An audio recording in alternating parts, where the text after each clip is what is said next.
तर निवडणुका अगदी जवळ आहेत आणि या अनुषंगाने विविध राजकीय विषयांवर अजित पवारांच्या पक्षाचे नेते सुनील तटकरे यांच्याशी संवाद साधला आमचे प्रतिनिधी निलेश बुधावले यांनी. पाहूया. सुनील तटकरे आपल्या सोबत आहेत, आपण त्यांच्याशी बातचीत करणार आहोत. काल एक दुर्घटना घडल्याचं पाहायला मिळालं आणि ते जे हेलिकॉप्टर आपल्याला घ्यायला येणार होतं अशी देखील माहिती मिळाली. नेमकं काय झालं होतं आणि काही कारण कळू शकलं का त्या हेलिकॉप्टर? या दुर्घटनेबाबतीमध्ये मी अधिक काय बोलणार नव्हतो, कारण ती अत्यंत क्लेशकारकच अशी घटना होती. पक्षाच्या वतीने निवडणुकीच्या कालावधीमध्ये आम्ही एका एजन्सीच्या मार्फत हेलिकॉप्टर्स बुक केलेले आहेत. त्याच हेलिकॉप्टरने मी परवा परळीला प्रवास केला.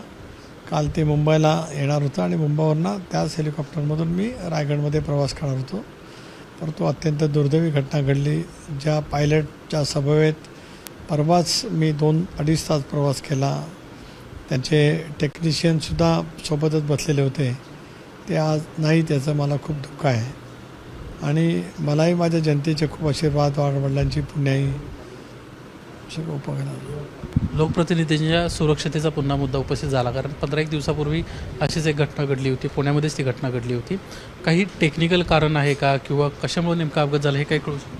नाही, मला माहीत नाही, कारण शेवटी ज्यांच्या मार्फत आम्ही घेतलं आहे त्यांच्याकडे विचारणा नक्कीच त्या ठिकाणी केली जाईल.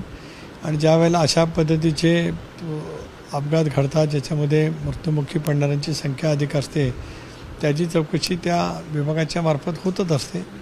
ते सुद्धा नेमकं का झालं ते लवकर बाहेर समजावं अशीच अपेक्षा आहे. केंद्रीय गृहमंत्री अमित शहा महाराष्ट्राच्या दौऱ्यावर होते आणि या दौऱ्याच्या दरम्यान कुठंतरी घटक पक्षांना देखील एक प्रस्ताव देण्यात आला आहे, अशी एक चर्चा सध्या सुरू झालेली आहे. राष्ट्रवादी काँग्रेस पक्षाला 45 तर जवळपास 60 ते 70 जागा ज्या आहेत ते एकनाथ शिंदेंच्या शिवसेनेला, अशी एक राजकीय वर्तुळामध्ये चर्चा. एक नवीन विनोद मला इथं ऐकायला मिळाला. I just laugh for that. अशी काही चर्चा झाली नाही. आमची चर्चा ही खूप पुढे गेलेली आहे.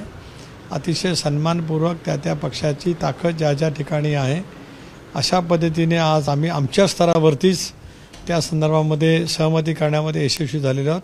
अतिशय कमी जागांच्या वतीमधला प्रश्न आहे. मला असं वाटतं की पुन्हा एकदा राज्यपातळीवरतीच आम्ही सगळेजण बसलो तर त्याच्यामध्ये सुद्धा जवळपास 90-95% काम होईल. अगदीच काय राहिलं तरच. म्हणजे आता दसऱ्याच्या मुहूर्तावर पहिली यादी महायुतीची येणार नाही, या संदर्भामध्ये आम्ही बसून निर्णय करू की आता आम्हाला जागा वाटप कधी जाहीर करायचं किंवा पहिली यादी तिन्ही पक्षांनी घटक पक्षांची कधी करायची, या संदर्भामध्ये कदाचित 2 दिवसात आमची वरिष्ठ पातळीवरती बैठक अपेक्षित आहे. त्यावेळेला आम्ही हा सगळा टाईम टेबल ठरवू.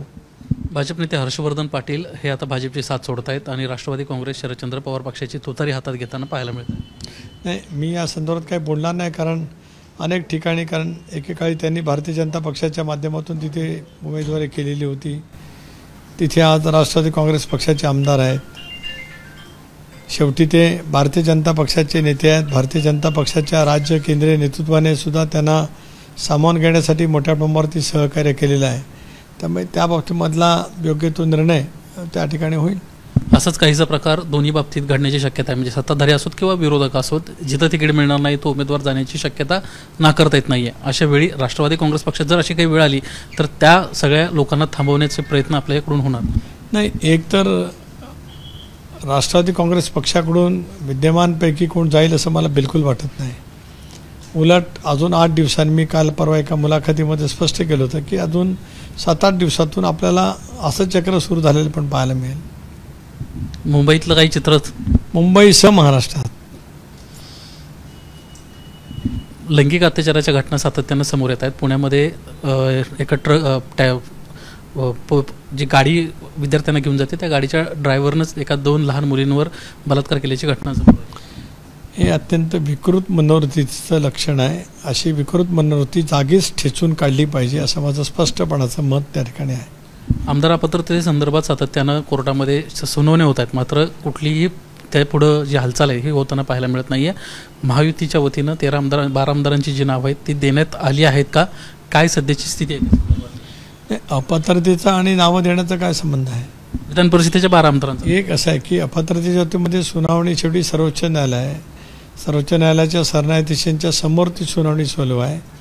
त्याच्यामध्ये प्राथमिक युक्तिवाद मला असं वाटतं कदाचित झाले असतील, पण अजून पुढचे युक्तिवाद बाकी आहेत. आणि चिन्हाच्या वतीमध्ये तर तिथे एक वेगळ्या बेंच पुढे ते प्रकरण त्या ठिकाणी आहे. आता राहिला प्रश्न विधान परिषदेच्या जागाच्या संदर्भातला. आम्हाला सर्वांना जाणीव आहे की काय तारखेपर्यंत ती नावं दिली पाहिजेत. ती कालमर्यादा नक्की निश्चित नजरेसमोर ठेवून कारवाई तिन्ही पक्षांच्याकडनं केली जाईल. संभाजी भिडेंचं वक्तव्य प्रामुख्यानं महाराष्ट्रामध्ये सातत्यानं कोणतंही वक्तव्य केलं तर ते वादग्रस्त होतं, हे अनेक वेळा पाहायला मिळाले.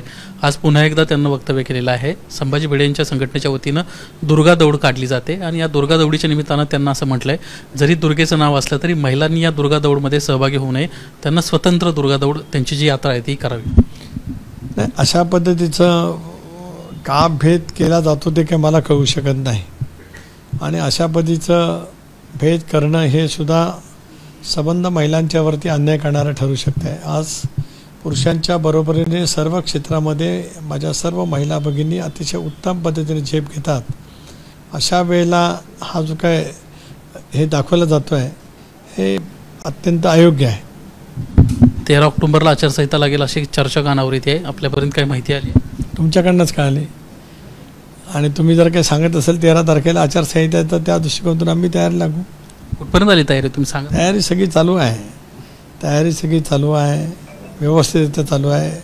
पक्षाची निवड प्रक्रिया एका बाजूला, दुसऱ्या बाजूला विकासाची कामं, जनसन्मान यात्रेचा दुसरा टप्पा, इतर माझ्या पक्षाच्या वेगवेगळ्या सेलला द्यायचं संघटनात्मक काम, याचं सगळं नियोजन आम्ही सुरू ठेवलेलं आहे. राष्ट्रवादी काँग्रेस पक्षाचे जवळपास 54 आमदार होते. अपक्ष तुमच्याबरोबर 4-5 जण आहेत. हे सोडून अधिकच्या जागाच राष्ट्रवादी काँग्रेस पक्ष घेईल.